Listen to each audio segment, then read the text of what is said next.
Hello dear students, हम अपने first unit की रिवीजन कर रहे थे। हमने कुछ टॉपिक्स कल डिस्कस किए थे। आज मैं आपके साथ डिस्कस करने वाली हूँ कम्बिनेशन, परमुटेशन, मैक्रोस्टेट, माइक्रोस्टेट और उन कम्बिनेशंस की हम बात करेंगे जिनकी प्रोबेबिलिटी मैक्सिमम भी हो और उसके बाद हम मिनिमम प्रोबेबिलिटी की बात करेंगे। तो सबसे पहले मैं आपके साथ ये टॉपिक्स डिस्कस करूंगी स्टूडेंट्स। और इस टॉपिक में मैंने कम्बिनेशन के साथ मैक्रोस्टेट लिखा है, परमुटेशन के साथ माइक्रो लिखा है, क्योंकि ये टर्म्स एक दूसरे के साथ इंटरलिंक्ड है। डेफिनेशन बताने से पहले मैं आपके साथ एक एग्जांपल शेयर करूंगी जिससे आपको इन दोनों के बारे में ज़्यादा अच्छे से समझ आएगा। स्टूडेंट्स, एग्जांपल देखो मैंने क्या कंसीडर किया है। मैंने यहाँ पे दो बॉक्स लिए हैं नेम्ड एज 1 and 2 और दो ही पार्टिकल लिए हैं A and B। मुझे उन दोनों पार्टिकल्स को इन दोनों बॉक्स में डिस्ट्रीब्यूट करना है, तो मैं किस तरीके से कर सकती हूँ स्टूडेंट्स, हम आज वो डिस्कस कर रहे हैं। तो स्टूडेंट्स, पहले मैंने ग्रुपिंग की फॉर्म में लिखा है। मैंने लिखा 2-0 लिखने का मतलब ये है कि फर्स्ट बॉक्स में दो पार्टिकल हैं और सेकंड में कोई भी नहीं है। फिर मैंने लिखा 0-2 मीन्स फर्स्ट बॉक्स में आपने कोई पार्टिकल नहीं डाला और सेकंड बॉक्स में आपने दोनों पार्टिकल्स को डाल दिया। फिर मैंने लिखा 1-1 मीन्स कोई एक पार्टिकल मैंने यहाँ रखा है और कोई एक पार्टिकल मैंने यहाँ रखा है। तो स्टूडेंट्स, इस डिस्ट्रीब्यूशन के टाइम पे मैंने पार्टिकल्स के नेम पे ध्यान नहीं दिया, मैंने सिर्फ नंबर पे ध्यान दिया कि दोनों यहाँ आ गए, यहाँ कोई नहीं आया, एक यहाँ पे है, एक यहाँ पे है। अब कौन से वाला यहाँ है और कौन से वाला यहाँ है, इस बात पे मैं नहीं गई। तो इस चीज को बोला जाता है कम्बिनेशन, मीन्स ग्रुपिंग करना पार्टिकल्स की, that is known as combination. Combination में हम पार्टिकल के इंडिविजुअली रिकॉग्नाइजेशन की तरफ ध्यान नहीं देंगे, हम सिर्फ इस बात पे कंसंट्रेट करेंगे कि कौन से बॉक्स में कितने पार्टिकल हैं। क्लियर? अब बात आती है इसकी। तो ये इसमें देखो मैंने क्या किया, मैंने बाय नेमिंग डिफाइन किया कि A और B दोनों पार्टिकल बॉक्स 1 में है। फिर यहाँ पे A और B दोनों पार्टिकल बॉक्स 2 में है। अब 1-1 में मैंने दो अरेंजमेंट्स बनाई। फर्स्ट में कि A फर्स्ट बॉक्स में है, B सेकंड में है। फिर मैंने बनाया कि B फर्स्ट में है और A सेकंड में है। देखा जाए तो है, इस केस में भी एक एक पार्टिकल ही है बॉक्सेस में और इस केस में भी एक एक पार्टिकल है, बट पार्टिकल तो चेंज हुआ ना। तो मतलब यहाँ पे जब हम अरेंजमेंट कर रहे हैं तो हम रिकॉग्नाइज करके पार्टिकल्स को डिस्ट्रीब्यूट कर रहे हैं स्टूडेंट्स। तो इसको बोला जाता है permutation. Got my point? I repeat कि जब आप पार्टिकल्स की ग्रुपिंग करो सिर्फ उनको बिना रिकॉग्नाइज किए, that is known as combination. और जब आप पार्टिकल को रीअरेंज करो उनकी पहचान करके कि कौन सा पार्टिकल कहाँ आएगा, that is known as permutation. अब हम फिजिक्स में दो वर्ड्स का यूज करेंगे students, that is macrostate and microstate. ये जो आपने स्टेट्स बनाई है ना students, these are known as macrostate और इन अरेंजमेंट्स को बोला जाता है माइक्रोस्टेट। ध्यान रखना, मैक्रोस्टेट का मतलब है कि पार्टिकल्स की ग्रुपिंग करना बिना उनको रिकॉग्नाइज किए। ठीक है, हमें सिर्फ मैक्रो में हमें यह पता होना चाहिए कि कौन से कितने पार्टिकल कौन से बॉक्स में है। ठीक है, आई रिपीट, मैक्रो स्टेट में हमें सिर्फ इस बात पे ध्यान देना है कि किस बॉक्स में कितने पार्टिकल हैं, कौन से पार्टिकल हैं, ये हमें इसकी रिक्वायरमेंट नहीं होती मैक्रो स्टेट में। बट माइक्रो में ये तो पता होना ही चाहिए कि कौन से बॉक्स में कितने हैं, साथ में ये भी पता होना चाहिए कि कौन से हैं। जैसे मैंने ये लिखा AB, अब मुझे पता है कि फर्स्ट में भी एक पार्टिकल है, सेकंड में भी एक है, बट कौन सा फर्स्ट में है, कौन सा सेकंड में है, अगर आप इस चीज को भी रिकॉग्नाइज कर रहे हो तो it is known as microstate. Got my point? तो स्टूडेंट्स, अब आपको समझ में आ गया होगा कि कम्बिनेशन को हम स्टैटिस्टिकल फिजिक्स में एक नए वर्ड से बोलेंगे, दैट इज मैक्रोस्टेट, और परमुटेशन ना बोलते हुए हम बोलेंगे माइक्रोस्टेट। तो स्टूडेंट्स, इस एग्जाम्पल को करवाने का मेरा मेन पर्पस यही था कि आपको मैक्रो और माइक्रो के बारे में अच्छे से समझ आए कि ये टर्म्स स्टैटिस्टिकल फिजिक्स में किस चीज़ को एक्सप्लेन करते हैं। तो यहाँ से हमारी डेफिनेशन भी बनकर आई है स्टूडेंट्स कि मैक्रोस्टेट का मतलब क्या है कि it is an arrangement of particle without distinguish them from one another. Means हम इसमें एक दूसरे को डिस्टिंग्विश नहीं करते, सिर्फ पार्टिकल्स को डिस्ट्रीब्यूट करते हैं कि कितने पार्टिकल किस बॉक्स में आएंगे। क्लियर? और माइक्रोस्टेट का मतलब है students, it is a distinct arrangement of the particle of a system. Means here we arrange particles by distinguish them. Means हम इस बात का भी ध्यान रखेंगे कि किस बॉक्स में कितने पार्टिकल आएंगे, बट साथ में माइक्रोस्टेट में हम इस चीज पर भी कंसंट्रेट करेंगे कि कौन सा पार्टिकल कहाँ जा रहा है। Got my point? तो स्टूडेंट्स, अगर हम टोटल मैक्रो और माइक्रो स्टेट्स के नंबर की बात करें तो किसी भी सिस्टम में मान लो n पार्टिकल्स हैं और आपको उन्हें 2 कंपार्टमेंट्स में डिवाइड करना है, डिस्ट्रीब्यूट करना है पार्टिकल्स को, तो total number of macro states जो होंगे वो होंगी 2 की power n+1। Got my point? Total macro state कितनी होंगी? n+1 और माइक्रो स्टेट कितनी होंगी? 2 की पावर n। ठीक है, कई बार इस पे छोटा मोटा न्यूमेरिकल भी आ जाता है। Total number of macro state in which you are distributing n number of particles in a 2 box। ठीक है, तो मैक्रो स्टेट टोटल होंगी n+1 और माइक्रो स्टेट होंगी 2 की पावर n। अब यही हम एग्जांपल लेके देखें तो देखो आपके पास पार्टिकल्स कितने टोटल? 2। तो उस अकॉर्डिंग आपकी मैक्रो स्टेट कितनी होनी चाहिए? 3। n+1 करोगे तो देखो स्टूडेंट्स 3 ही तो है आपके पास, 1 2 एंड 3। फिर बात करते हैं माइक्रोस्टेट की। तो माइक्रोस्टेट कैसे निकलते हैं? 2 की पावर n से। n पार्टिकल्स कितने हैं? 2। तो 2 की पावर 2 करोगे तो टोटल कितना आ गया? 4। तो माइक्रोस्टेट कितनी आई? 4। 1 2 3 एंड 4। स्टूडेंट, होप सो कि आपको ये डेफिनेशंस बहुत अच्छे से समझ आई होंगी। आप इनको कर लेना, पेपर में एग्जाम में ये बहुत बार पूछी जाती हैं। तो पहले डेफिनेशन लिखो, टोटल नंबर लिखो n+1 2 की पावर n, फिर कोई भी एग्जाम्पल दे दो। जैसे मैंने यहाँ पे 2 पार्टिकल्स का एग्जाम्पल दिया ना, आप 3 भी ले सकते थे, आप 4 भी ले सकते थे। इस तरीके से आप उनका एग्जाम्पल दे दो। तो स्टूडेंट्स, अगर आप बुक में देखोगे तो माइक्रो की डेफिनेशन भी है, मैक्रो की भी है आपके पास, और टोटल मैक्रो और माइक्रो कितनी होती हैं स्टूडेंट्स स्टेट्स, वो भी आपकी बुक में अच्छे से बता रखा है। टोटल माइक्रो 2 की पावर n और टोटल मैक्रो n+1। और एग्जाम्पल इसमें बहुत से डिस्कस कर रखे हैं स्टूडेंट्स, बट आप जो मैंने आपको बताया उस तरीके से आप टेबुलर फॉर्म में करके आना। इस तरीके से स्टूडेंट्स टेबुलर फॉर्म में चीजें ज्यादा अच्छे से क्लियर होती हैं। जैसे पहले आपने माइक्रो स्टेट्स लिखी, यहाँ पे आपने मैक्रो स्टेट्स लिखी हैं, फिर हमने प्रोबेबिलिटी भी निकाली है। स्टूडेंट्स, यहाँ पे एक टर्म आ रही है फ्रीक्वेंसी। फ्रीक्वेंसी का मीनिंग क्या होता है कि किसी भी मैक्रो स्टेट में कितनी माइक्रो स्टेट है। जैसे यहाँ आपने लिखा 20, अगर आप अपने एग्जाम्पल की तो स्टूडेंट्स यहाँ देखो, इस मैक्रो स्टेट में एक ही माइक्रो है, इसमें भी एक ही है, बट इस मैक्रो स्टेट में 2 माइक्रो स्टेट्स हैं। तो फ्रीक्वेंसी किसको बोलते हैं कि किसी भी पर्टिकुलर मैक्रो में जितनी माइक्रो स्टेट्स होंगी that is known as frequency और thermodynamical probability of that macro state. Got my point?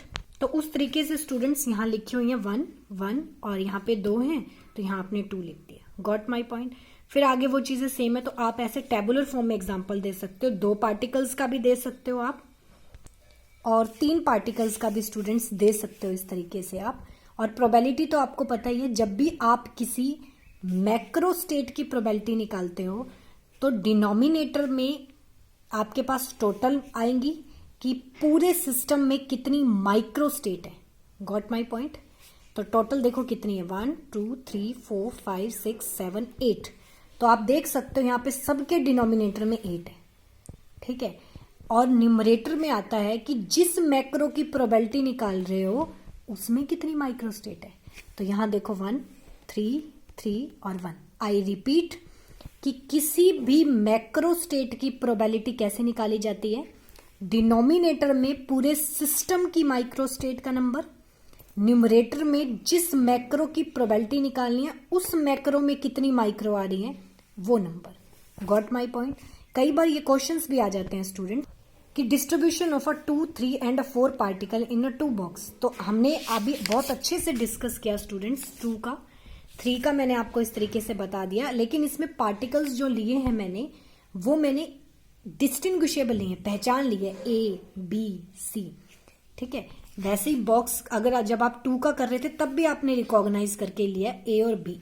यही सेम केस आप पार्टिकल्स को इनडिस्टिंग्विशेबल करके भी ले सकते थे। वो देखो कैसे स्टूडेंट्स, ये देखो मैं आपको डिफ्रेंशिएट करते हुए इसमें दिखाती हूँ। जैसे आपने यहाँ लिखा था ए बी, तो मैंने यहाँ लिख दिया ए ए, क्योंकि अब पार्टिकल्स क्या हैं, इनडिस्टिंग्विशेबल। Got my point. अब अगर आप इन केसेस को देखो तो ए ए है, तो आप इसको यहां रखो या इसको यहां रखो, वो तो एक ही चीज है, तो इसलिए यहां पे ये एक ही बनेगा। Got my point. मीन्स जब पार्टिकल इनडिस्टिंग्विशेबल होते हैं तो नंबर ऑफ माइक्रोस्टेट मैक्रोस्टेट के जितनी होती हैं। मीन्स हर मैक्रोस्टेट में एक एक ही माइक्रोस्टेट होगी, तभी फ्रीक्वेंसी 1 आएगी। Got my point. तो ये डिस्टिंग्विशेबल का केस, ये इनडिस्टिंग्विशेबल। अगर आप 3 पार्टिकल्स ले रहे हो तो ये आपने किया था ना स्टूडेंट्स डिस्टिंग्विशेबल का, बस बी और सी के प्लेस पे भी ए ए रख दो तो वो इनडिस्टिंग्विशेबल का बन जाएगा, दिस वन। यहां भी आप नोट करो तो फ्रीक्वेंसी 1 ही आ रही है। मीन्स हर मैक्रो स्टेट में, यहां मैक्रो आएगा स्टूडेंट्स ध्यान रखना, हर मैक्रो में एक एक ही माइक्रो आएगी। Got my point. इस तरीके से आप 4 का भी कर सकते हो, 5 का भी कर सकते हो, तो वो कर लेना स्टूडेंट्स। तो अब हमारे ये दोनों आर्टिकल्स कंप्लीट हो गए। इसके साथ साथ मैंने डिस्ट्रीब्यूशन भी आपको कंप्लीट करवा दिया, distribution of a particle in 2 boxes. Got my point. अब मैं आपके साथ डिस्कस कर रही हूँ students combination possessing maximum probability. Students probability का फॉर्मूला होता है ये PR(n-r) is equal to NCR divide by 2 की पावर n। अब अगर आप इस फॉर्मूला को थोड़ा सा रिव्यू लो इसका, तो इसमें n क्या है, number of times you have done your trial. ठीक है, मीन्स आपने किसी भी एक्सपेरिमेंट को जितने टाइम में परफॉर्म किया है। जैसे मैं आपको कॉइन का एग्जांपल लूं तो मीन्स आपने n टाइम्स कॉइन को टॉस किया है और उसमें r टाइम्स आपके पास हेड आया है और n-r टाइम्स आपके पास आपका अनफेवरेबल टेल आया है। मैंने ये जनरल एग्जांपल दिया स्टूडेंट्स, ऐसे आप कोई भी एग्जांपल ले सकते हो कि आपने कोई एक्सपेरिमेंट n टाइम्स परफॉर्म किया, r टाइम्स आपको उसमें सक्सेस मिली या r टाइम्स सक्सेस मिलने की प्रोबेबिलिटी क्या है। Got my point. अब हम इस NCR को ओपन करके लिखते हैं। तो स्टूडेंट्स मैंने इस तरीके से इसको ओपन करके लिख दिया है। अब हम कर क्या रहे हैं, कंबिनेशन पोजेसिंग मैक्सिमम प्रोबेबिलिटी आपको फाइंड करना, मतलब P की वैल्यू मैक्सिमम होनी चाहिए। अब किसी भी टर्म का मैक्सिमम अगर आपको करना है तो उसके लिए डिनोमिनेटर की वैल्यू मिनिमम होनी चाहिए। तो आप खुद देखो n टाइम्स आपने किसी भी एक्सपेरिमेंट को परफॉर्म किया है, दैट इज फिक्स्ड। ठीक है, और उसमें टोटल जो सैंपल स्पेस है वो 2 है। जैसे कॉइन है तो उसमें हेड या टेल, तो ये भी फिक्स टर्म है 2 की पावर n और n फैक्टोरियल भी फिक्स है। मीन्स हमें पूरा का पूरा रोल जो है वो यहां से मिलेगा, r फैक्टोरियल और n-r फैक्टोरियल। तो स्टूडेंट्स इसकी वैल्यू मैक्सिमम करने के लिए हमें डिनोमिनेटर को मिनिमम करना है। तो अब आप यहां देखो सब चीजें r फैक्टर पे डिपेंड कर रही हैं। मान लो r डिक्रीज करते हैं, ठीक है, दोनों चीजें डिस्कस करते हैं। तो अगर r डिक्रीज होगा तो n-r इंक्रीज हो जाएगा, और अगर r इंक्रीज होगा तो n-r डिक्रीज होगा। मीन्स हमें इसकी मैक्सिमम वैल्यू करने के लिए इस चीज को मिनिमम करना है। तो मैं ये देख रही हूं कि ये कम होती है तो ये बढ़ने लग जाती है, और ये कम होती है तो ये बढ़ने लग जाती है। तो इसका मतलब इसको मैक्सिमम करने के लिए हमें इन दोनों की कोई बीच की वैल्यू लेनी पड़ेगी। ठीक है, अब मैं आपको एक एग्जांपल देती हूँ। तो स्टूडेंट्स मान लो आपने टोटल नंबर ऑफ टाइम्स जो ट्रायल किया दैट इज 10। क्लियर, मैंने r की मैक्सिमम वैल्यू रख ली ताकि मैं p को मिनिमम कर पाऊं। तो r 10 रखा मैंने, तो n-r 0 हो गया। ठीक है, मीन्स मैं इसको मैक्सिमम करती हूँ तो ये मिनिमम हो जा रहा है। फिर मैंने r को 9 किया तो ये 1 हो गया।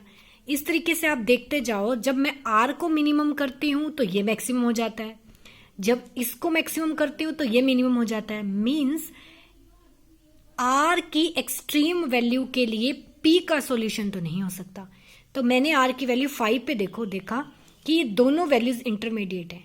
मीन्स n का हाफ जो होगा r की वो वैल्यू ले लेते हैं। उस टाइम पे ना तो ये मैक्सिमम होगा ना ये मैक्सिमम होगा, तो इंटरमीडिएट दोनों की जो वैल्यू होगी उस टाइम पे जो p की वैल्यू आएगी वो मैक्सिमम आएगी।